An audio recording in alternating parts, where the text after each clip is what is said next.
A trial is underway of a UK student accused of violent disorder in a 2010 protest against tuition fee hikes. Alfie Meadows and 50 other students ended up in hospital that day, many as a result of alleged police brutality. He could face up to 5 years in prison if found guilty, but his supporters are fighting back. RT's Ivor Bennett reports.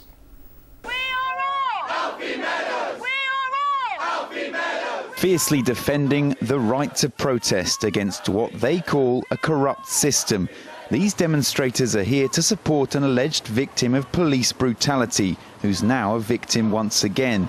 Despite nearly dying from injuries sustained at a sanctioned protest, it's Alfie Meadows, not the police, facing trial for violent disorder. I think that's completely unjust, and that rather it should be the police that hit Alfie that should be being pursued and charged, and not Alfie himself, who was a victim of violence on that day. Really, it sends a message that the police can essentially do what they like, and that if you're a protester, you are basically fair game. Alfie alleges he was beaten over the head with police batons. This is the immediate aftermath of the assault. The impact was so hard he suffered bleeding on the brain and lost the ability to speak. The scars a gruesome reminder of the emergency brain surgery that saved his life.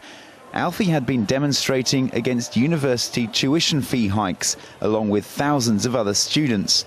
But police were out in force too, and more than happy to show them the strong arm of the law.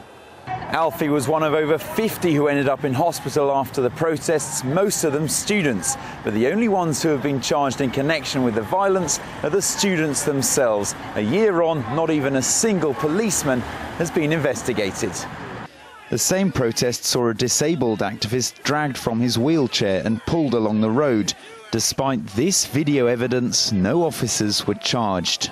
But the courts haven't been afraid to hand down strict punishments to the protesters. One student got 15 months behind bars for merely throwing a placard that didn't even hit anyone. Another jailed for a year and a half just for throwing a joke shop smoke bomb. These kinds of offences, which even if they are technically correct, are trivial in the sense that they didn't cause any harm, nor could they have caused harm to police officers dressed in full riot gear and so on. So the real victims here are not, they're certainly not the police, but they are the protesters who have been beaten, attacked, in Alfie's case, virtually killed. Alfie Meadows was charged soon after lodging a complaint with the police regulator. Its inquiry conveniently suspended because of this trial. After spending the last 15 months recovering from his injuries, he could now face up to 5 years in prison. Ivor Bennett, RT, London.